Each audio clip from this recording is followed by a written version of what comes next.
Zangalonzo, c'est le départ d'un projet durable. Pourquoi? Parce que Joseph Kabila est un président qui est dans des solutions durables.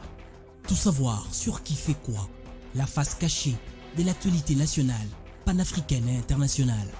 Pour faire respecter la RDC, il faut une armée. Et aujourd'hui, cette armée que nous avons, oui, elle fait respecter la RDC. Nous allons dans un premier temps faire dissuader. Et si les cas échéants, les agressions continuent, ça serait peut-être mieux de traverser. Tout savoir sur qui fait quoi, les grands enjeux.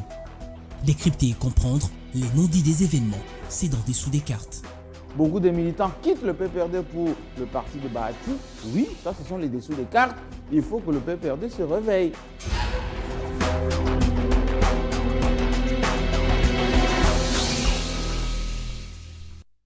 Vous l'avez attendu, il est là.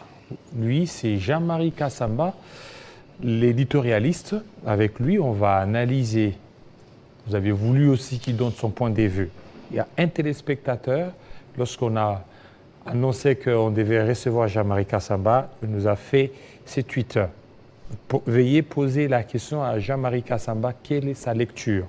Il paraphrase, Steve Mbika a dit, si les autres membres du bureau sont passés par plébiscite, ce jour, seul Dominique Mounongo vient d'être élu démocratiquement rapporteur adjoint du bureau de l'Assemblée nationale à l'issue d'une compétition pleine de suspense.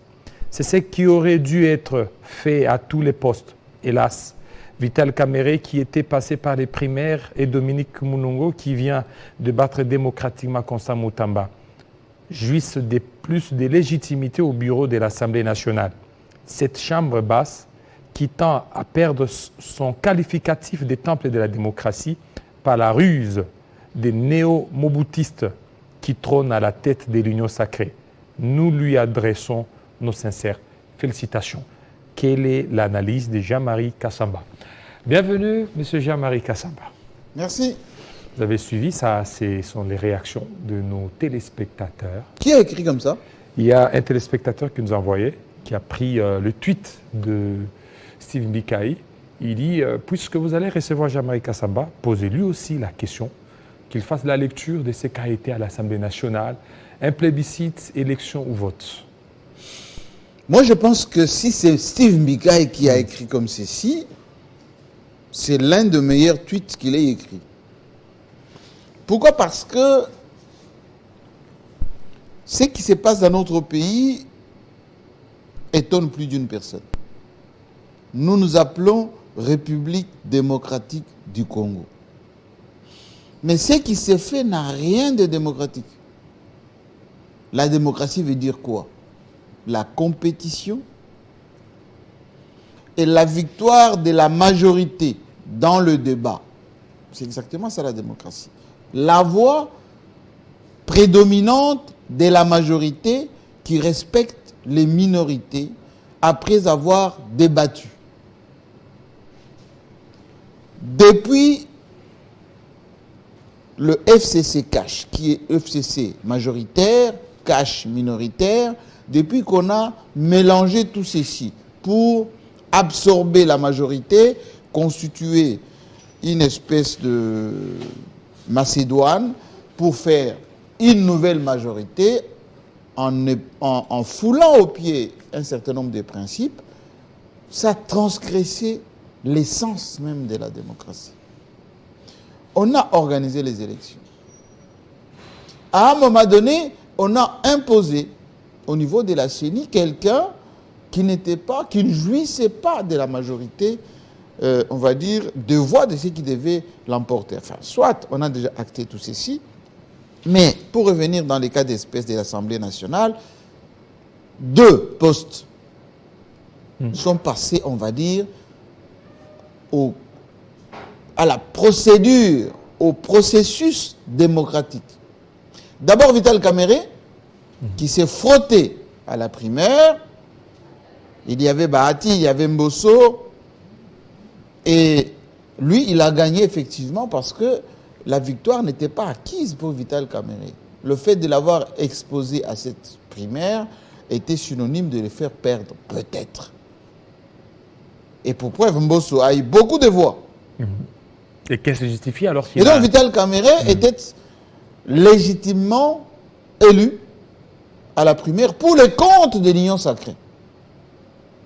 Et donc il fallait laisser les autres membres de l'Assemblée nationale compétir. Autrement dit, les opposants aussi pouvaient compétir pour le poste de président. Même si, par définition, ceux qui sont majoritaires allaient élire leur président. On n'a pas laissé l'opposition compétir pour le poste de président. Ils ont dit que c'est au niveau des règlements intérieurs. Oui, mais règlement intérieur qui dit qu'il faut garder le poste de président pour ceux qui ont la majorité, oui, mais en démocratie, ça ne devait pas être comme ça. On va élire le président de l'Assemblée nationale au sein de laquelle se trouve et la majorité et l'opposition, et même les non-inscrits s'il y en a. Il y en a pas. Il y en a effectivement. Et ça n'a pas été le cas. Et les autres postes devraient aussi subir le même schéma dès la primaire. Pourquoi avoir réservé la primaire seulement pour le président? Il fallait laisser premier président, deuxième président, questeur, rapport. Tous ces beaux mondes-là devaient être élus via ou devaient passer par les primaires. Mais... Et là, c'est juste entériné. Et l'autre président, plutôt l'autre élu bénéficiant de la démocratie, c'est la dame de l'opposition, Mounongo.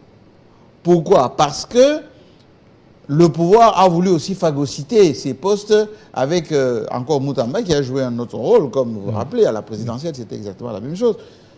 Dans ces cas-ci, il fallait encore polluer un peu son élection, etc. Et là, il y a eu manifestation de la démocratie parce que la dame a été élue. Malheureusement, elle n'est que rapporteur adjoint et ne pourra pas jouer un rôle majeur au sein de ce bureau. Alors, à l'allure où vont les choses, est-ce que Vital Kamerhe aura les mains libres, comme ce fut le cas en 2006-2008? Là, il était dans un parti politique, le PPRD. Il jouissait de la confiance du président Joseph Kabila Kabange. Et maintenant, cette fois-ci, il n'est plus au PPRD. Il est un allié au pouvoir. Monsieur Kilolo, il va y avoir du sport. Sérieusement du sport au sein de cette Assemblée nationale, qui est une espèce de pétaudière, parce que effectivement, les loups vont se bouffer dans cette Assemblée. Regardez que Vital Kamerhe, le fait qu'il soit présenté à cette primaire, il y avait une présomption qu'il puisse échouer. Il n'a pas échoué, il a gagné. Vital Kamerhe, avant même qu'il y ait élection, il y a eu 2 tickets, enfin 2 personnalités qu'on lui a collées tout de suite dans la course. Chilumbai, un radical de l'UDPS, un bon juriste, certes. Mais était un taiseux. Taiseux par taiseux, ça m'étonnerait qu'il soit taiseux. D'ailleurs, je l'ai reçu plusieurs fois, c'était quelqu'un qui parle beaucoup et c'est un radical de l'UDPS. Il n'est pas malléable celui-là? Non, c'est un radical. Okay. Et on l'a mis pourquoi? Parce que c'était le poste qui devait revenir à Kabouya. Kabouya s'est retiré pour s'occuper du parti.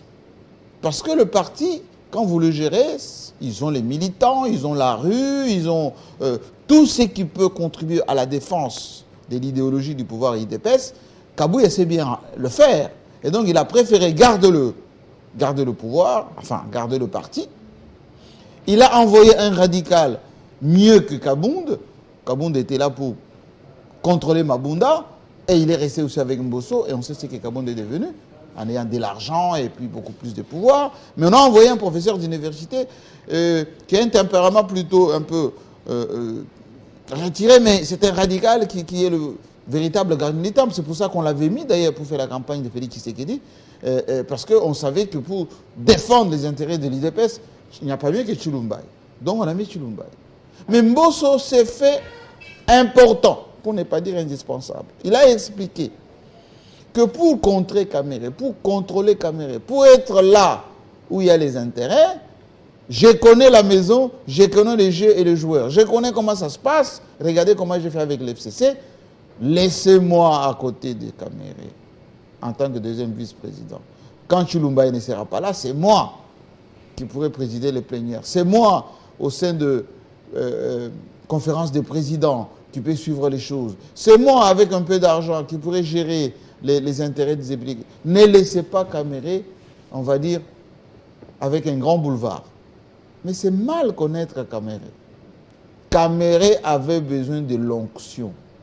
L'onction de qui? Du peuple, de la légitimité.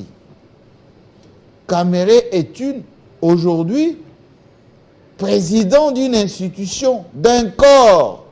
Et quel corps? L'Assemblée nationale, les élus.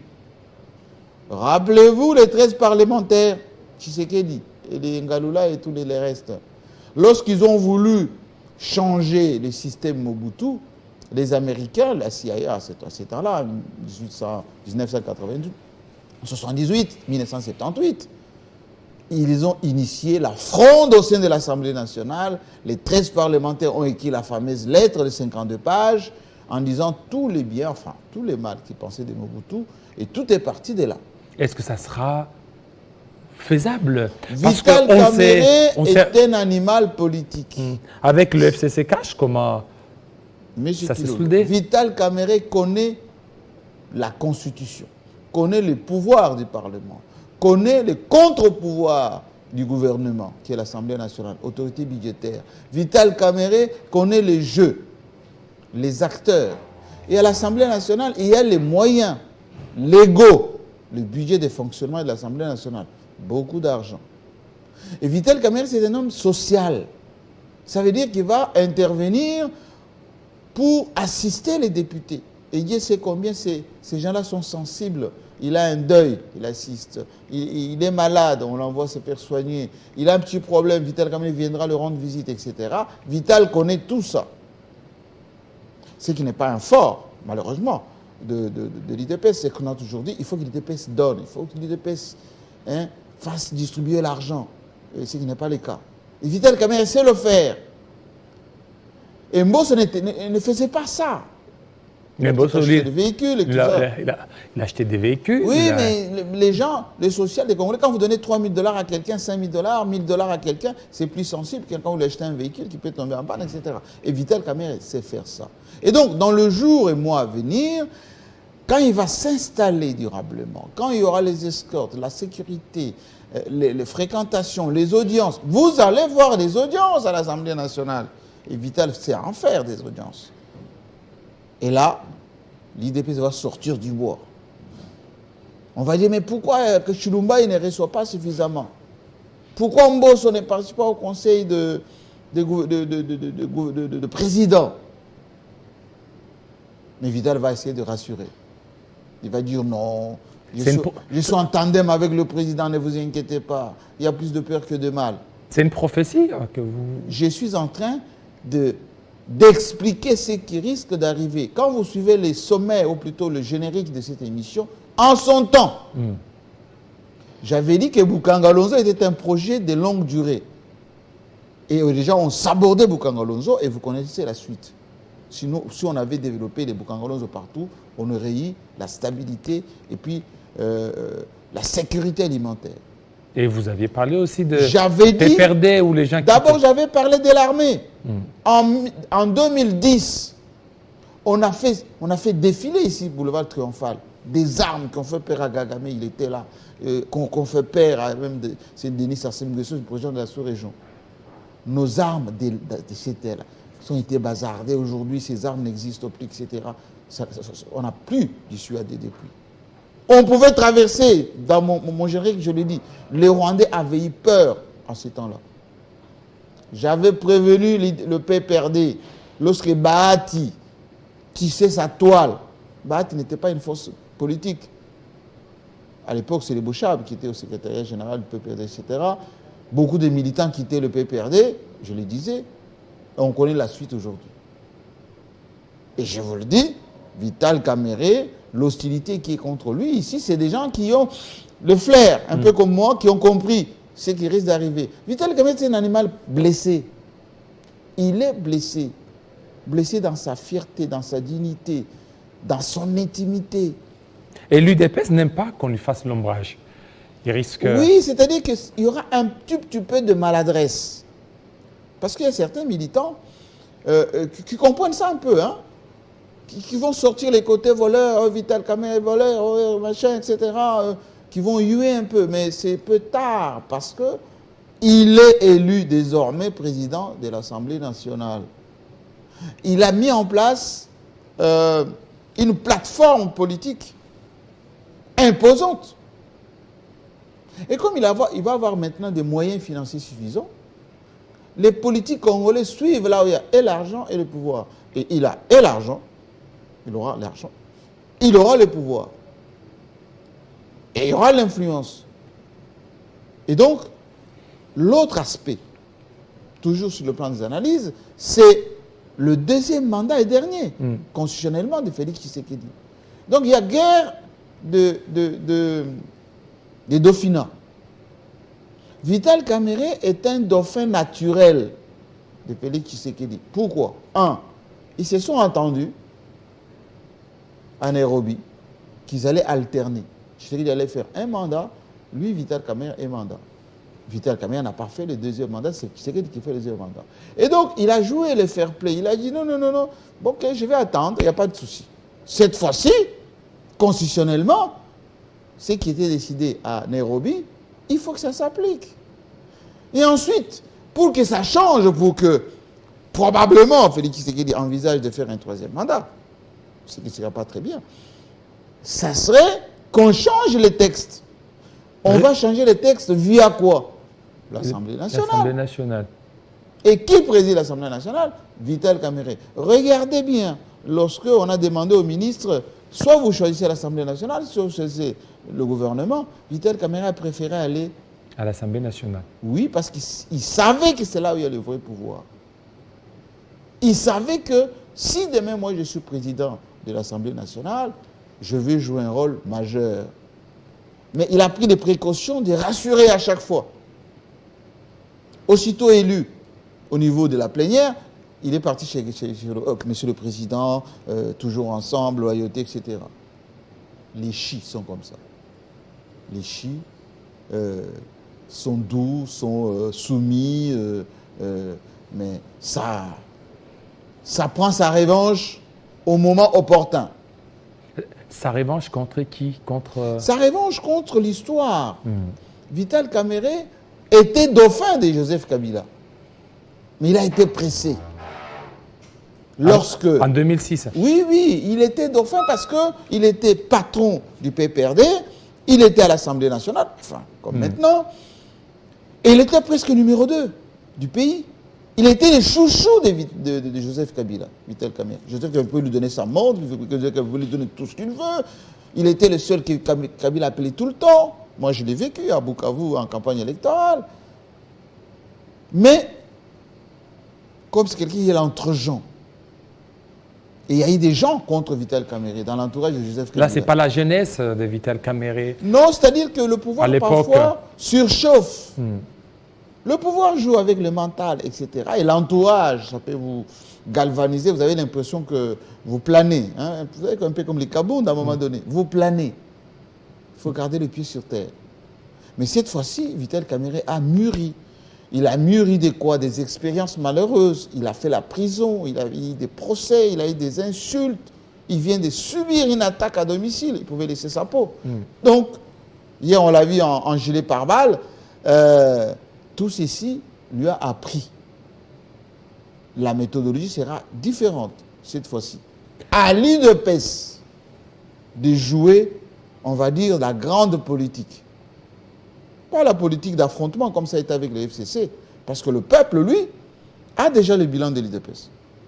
Le peuple a vu ce qu'il y a eu comme des problèmes, des bilans, des problèmes, des scandales, des problèmes. Tout ceci, le peuple a vu. Donc, faire jouer encore l'adversité au niveau de la rue, etc., en affrontement avec le peuple, il s'ouvrira pour vous. Donc, il faut qu'il joue la grande politique avec Kamerhe. Ensuite, Kamerhe a une plateforme au niveau politique avec les élus, etc. Il peut les tourner facilement, ces élus-là. Donc, il faut que cette fois-ci, l'UDPS joue l'UDPS a l'exécutif avec Félix Tshisekedi. L'UDPS a encore un peu des alliés qui peuvent changer aussi à tout moment. Hein. Ces alliés, les Samalou Kondé, les Jean-Pierre Bemba, Fifi Masuka, etc. Mais ce n'est pas gagné. Oui, est-ce que l'UDPS acceptera certainement aujourd'hui de laisser quelqu'un d'autre hors de sa famille politique gérer les pays? Parce que pour l'UDPS, c'est conserver le pouvoir le plus longtemps possible. Elle sera contrainte. Regardez la territoriale aujourd'hui. Caméré a gagné beaucoup de place dans les territoriales. Allez au Tanganyika, par exemple, plutôt au Lualaba. À part la commune de Djilala, gérée par l'UDPS, tous les restes, c'est Fifi Masuka. Allez dans d'autres provinces. L'UDPS n'a pas beaucoup travaillé sur la territoriale. Le pouvoir, c'est la territoriale. Beaucoup de débats au niveau de Kinshasa ici, les grands postes.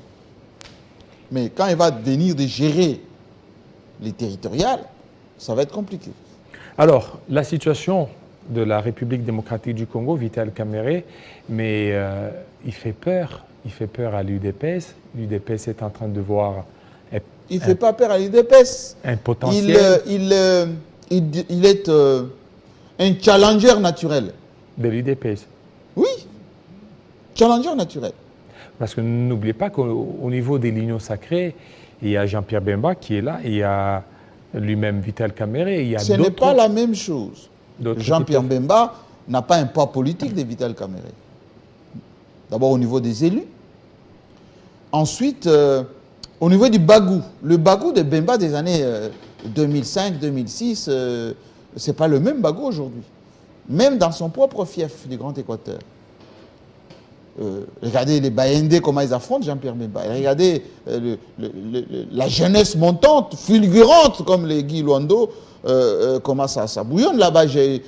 Jean-Lucien Boussa, par exemple.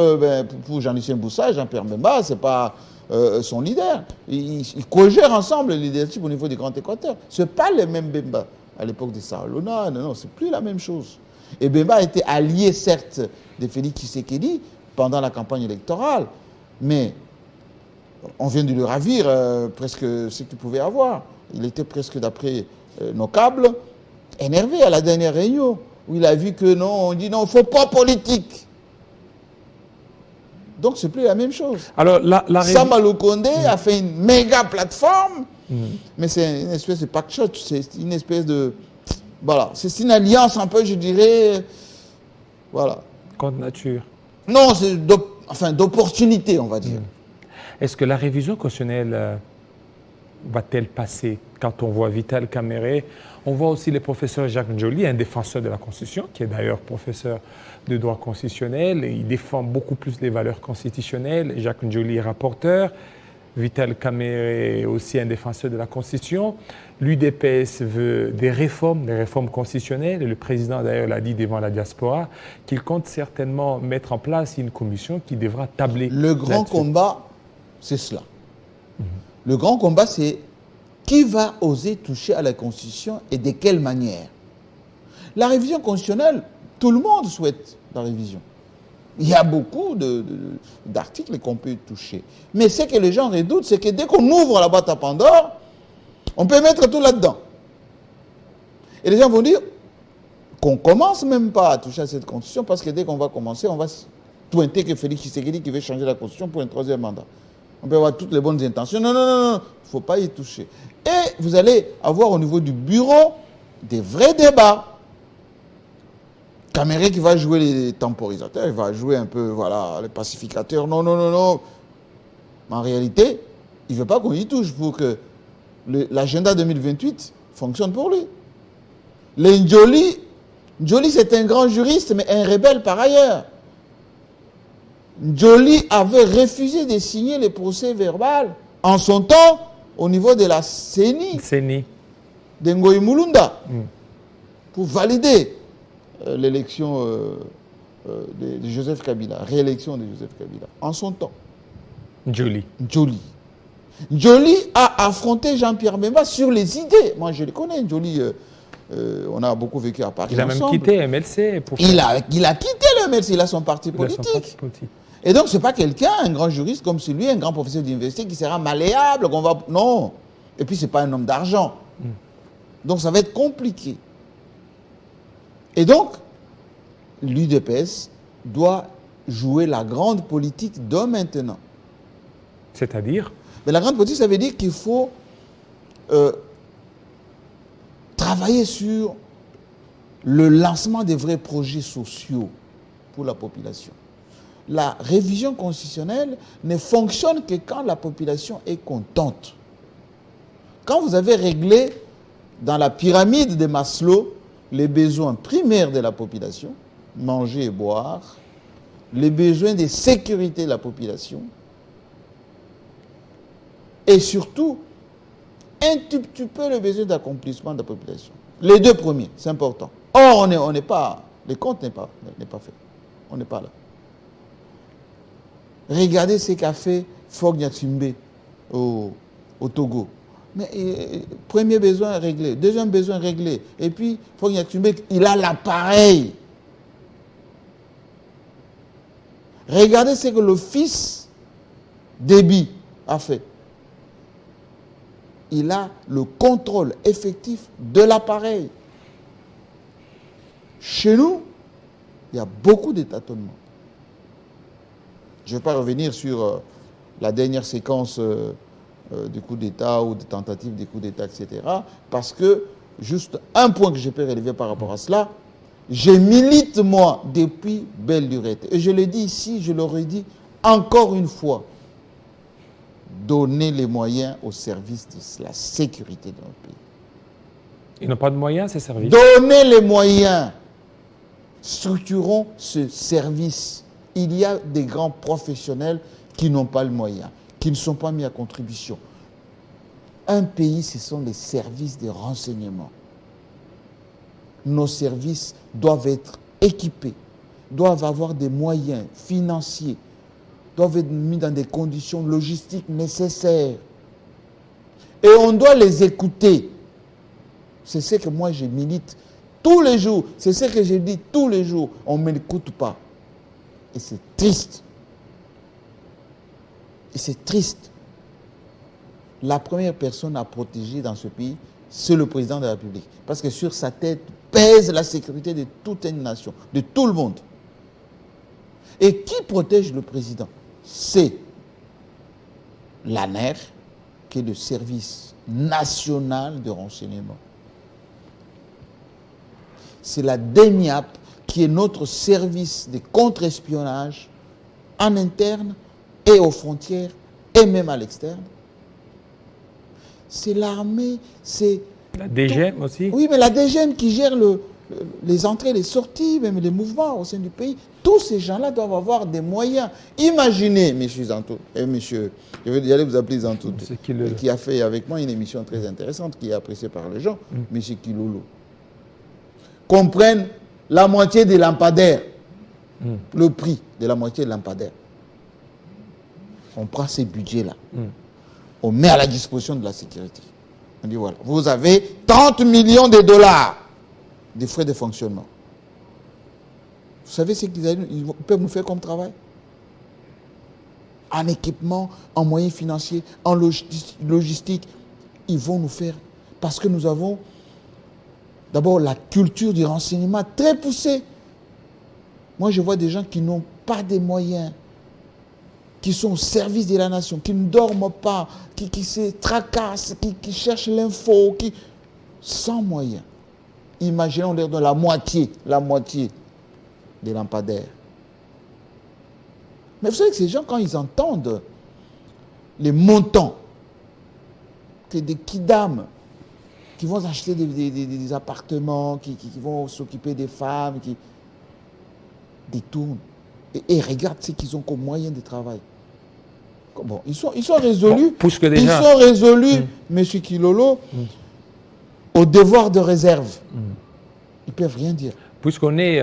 enfin, j'essaie de parler à leur place. Puisque déjà on parle de la situation sécuritaire, mais j'ai suivi le VPN. Et les autres petits pays, les Rwandais à côté, tout ça.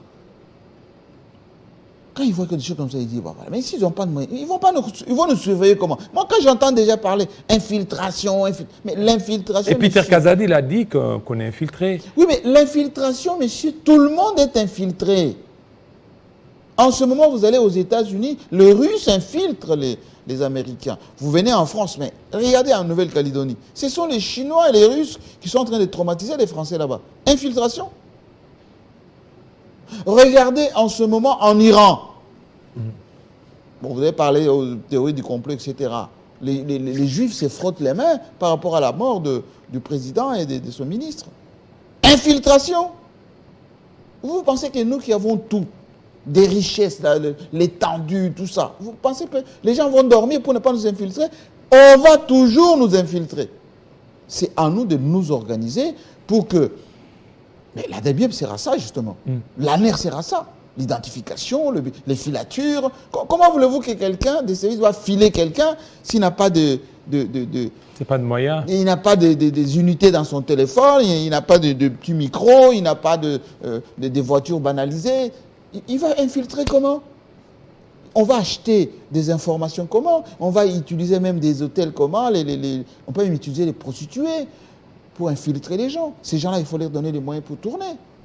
Les médias, nous, il faut nous payer. Tout ça, c'est de l'argent. Cet argent de la République doit servir à ça. Le maréchal Mobutu est resté 32 ans au pouvoir parce que c'était l'homme du renseignement. L'homme du renseignement. Mobutu, l'homme du renseignement. C'est ça sa base. Il a été recruté par les Américains parce qu'il était renseignement auprès de Lumumba, quand il était journaliste en Belgique, quand il est venu ici, chef d'état-major, l'homme du renseignement. Et Mobutu a privilégié CNRI, AND, tout ce que vous savez comme renseignement. Les Mokolo sont là pour vous témoigner. Renseignement. Joseph Kabila est resté 18 ans parce que c'est un homme du renseignement. Renseignement. Jusqu'à aujourd'hui. Il faut que Félix Tshisekedi soit entouré des hommes du renseignement. Les Juifs résistent parce qu'ils sont dans le renseignement. Les Russes, la même chose, monsieur. Le renseignement. Le renseignement, c'est de l'argent. C'est des moyens techniques, logistiques, aujourd'hui. Voilà ce qui protège un pays. Le renseignement. Alors, ça fait pratiquement 53 jours aujourd'hui, depuis que la Première ministre a été nommée, Judith Suminwa. Et jusque-là, on continue toujours à attendre. On apprendrait que ça pourrait sortir ce week-end, vendredi, samedi, dimanche. Jean-Marie Kassamba, c'est encore trop, tout ça. Voilà pourquoi il y a la nécessité de revoir la Constitution pour aller vite. Non, monsieur. Ça n'a rien à voir avec la Constitution. Rien à voir? Non, ça n'a rien à voir. Regardez, en 24 heures, on n'a pas mis le bureau définitif. On pouvait le faire avant. On pouvait le faire avant. Alors, sans Mbosso. Mais on l'a fait quand même avec Mbosso pour des raisons que je vous ai données. Non, on pouvait le faire bien avant. Ce sont les calculs personnels. Même la sortie du gouvernement. Positionnement personnel. Les gens qui viennent toujours avec des listes de leurs gens. Personnel. Quelqu'un a dit, et j'ai suivi cette vidéo, ça m'a... Ce sont les anciens mobutistes qui se sont reconvertis en kabylistes, qui sont devenus aujourd'hui fakistes, sans conviction, pour le pays. Et ils ne changeront pas.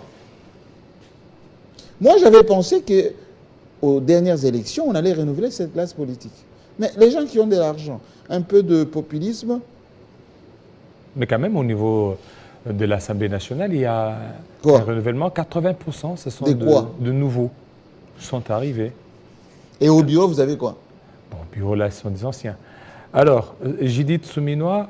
Judith Suminwa, d'après mes câbles, travaillerait aujourd'hui avec le président à deux pour faire un gouvernement, d'abord représentatif par province, ensuite, ces histoires de poids politique avec, voilà, j'ai autant de députés, j'ai droit à tel ministre et tout ça. Félix Tshisekedi est en train, je pense, de changer un peu cette philosophie-là, ce qui serait une bonne chose. Mais il y a aussi d'autres critères qu'il faut intégrer dans leur choix. Comme ils travaillent à deux, c'est un, compétence. Il faut des vrais gens qui travaillent dans des domaines qu'ils maîtrisent.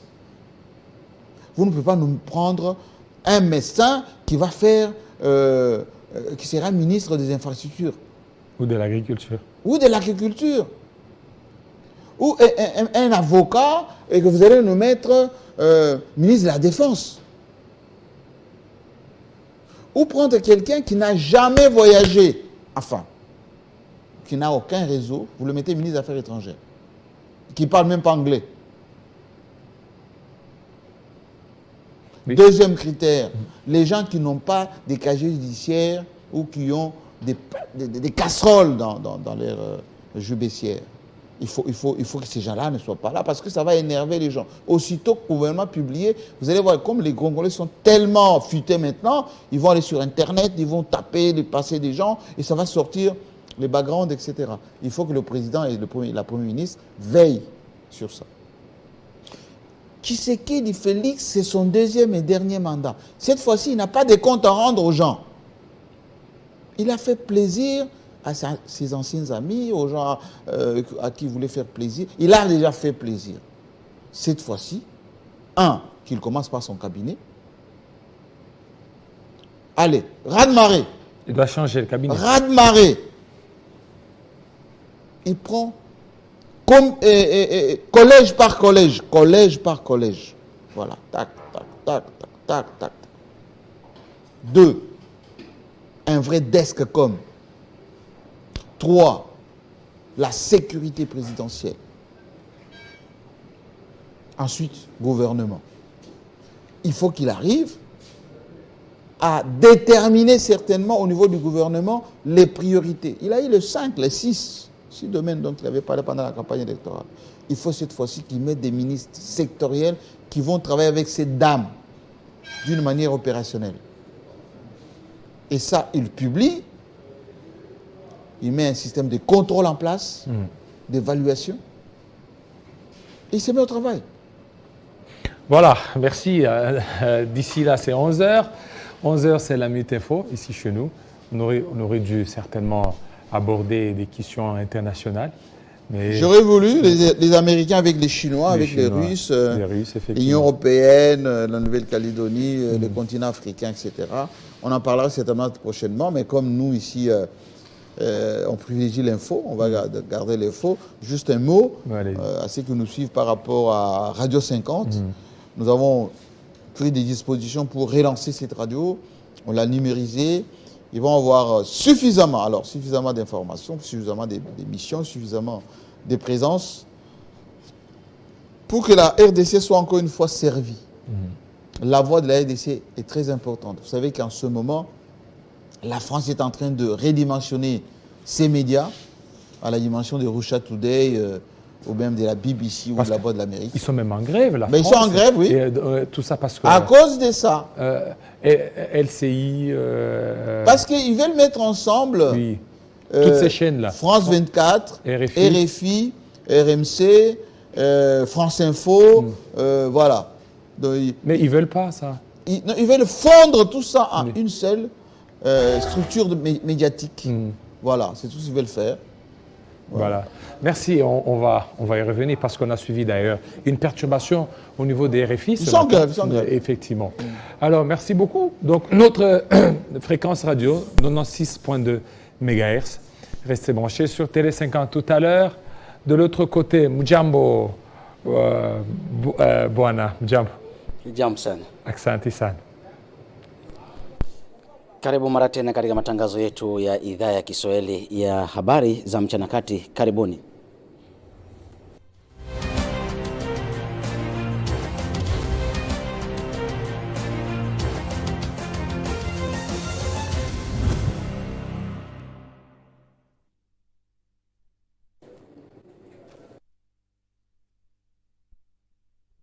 Wanabunge wa taifa nje ya Jamhuri ya Kidemokrasia ya Kongo wamekuwa katika mchakato wa kumteua yule ambaye atongoza ikulu hiyo. Wakati huo Vital Kamerhe Rwakanenge Kenga alijipata kwa sauti 371 kama spika wa baraza hilo, akifuatiwa na Isaac Jean-Claude Chilumbai ambaye pia ameongoza na kupigiwa kura na wanabunge wote waliokuwepo. Na wakati huo Christophe Mboso Kodia Kwanga alipata nafasi ya 3 ya presidenti wa baraza hilo la wanabunge nje ya Jamhuri ya Kidemokrasia ya Kongo, huko Jacques Njoli akichukua nafasi ya uripota, huko Dominique Munongo ameteuliwa muweka hazina na makamu wake Shimeni Polipoli. Mwishowe Grace Neema alipata sauti 369 kwenye baraza hilo na bunge, na wakati huo Vital Kamerhe amepewa hiyo wazifa na majukumu ya kuanza kuongoza baraza hilo la wanabunge, huku Jamhuri ya Kidemokrasia ya Kongo ikisubiri kupata wakati huo wizara na wizara kuu nchini DRC. Na kanisa Katoliki nje Jamhuri ya Kidemokrasia ya Kongo imekana madai yote ya kuwepo na ushirika na Christian Malanga. Sengo imelaani, nasema mtu alionekana katika video na Malanga yeye si askofu, ni bwana Andre Yetuku. Wakati huo kanisa Katoliki imesema na kutoa kauli ya kutokutambua mtu huo. Sengo imeomba raia wa Jamhuri ya Kidemokrasia ya Kongo kuwa chonjo kutokana na hali jinsi inavyoendelea nje Jamhuri ya Kidemokrasia ya Kongo na fununu mbalimbali zilizotanda kwenye mitandao ya kijamii, huku raia wengi wakiendelea kusubiri kile ambacho kitaweza kutokea baadaye. Wakati huo serikali ya Jamhuri ya Kidemokrasia ya Kongo imesema usalama umerejeshwa na kuna pingamizi zote nchini DRC. Na nchini Chad ni kwamba waziri mkuu wa Chad Six Masra amejiuzulu katika serikali baada ya kushindwa kura huko Disdebi Itno, akiwa amepata imani kubwa na wananchi wa taifa hilo kwa asilimia juu na kuteuliwa rais wa Jamhuri ya Chad baada ya mgombea wake alikuwa waziri mkuu wa taifa hilo Six Masra kupata asilimia ndogo katika kura hizo. Wakati Disdebi Itno alibuka mshindi tena kidedea katika kura ya Mei 6 iliyopita, huku Wachadi wote wakiwa wanaungana na jamhuri hiyo. Na wakati nchini Marekani kwamba Hillary alifunga kampeni yake mwenyewe ya uteuzi wa chama hicho cha Republican miezi miwili iliyopita. Wakati huo Hillary na Trump walikosoana vikali wakati wa michuano hiyo ya kampeni. Wakati huo ni kwamba mtu huyo ikiwa ni Nikki amekubali kwa hiari yake binafsi kumsapoti bwana Donald Trump ambaye alikuwa rais wa taifa hilo katika siku zilizopita. Wakati huo anapigania kinyang'anyiro chengine cha kuongoza jamhuri hiyo ya Marekani, huku akiwa anapambana Trump huenda atapambana na rais John Biden ambaye yuko madarakani kwa miongo ya miaka 4 iliyopita. Na huo ndio mwisho wa matangazo haya kutoka idhaa ya Kiswahili ya Telesengat, na la ziada na kutakia kila laheri.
Matono mingi kukutana beno samu na bantango na beto na ndinga Kikongo na Bunkufi na tola beto kutana na kokela Kilumba bubu samu na bantango na beto na inda.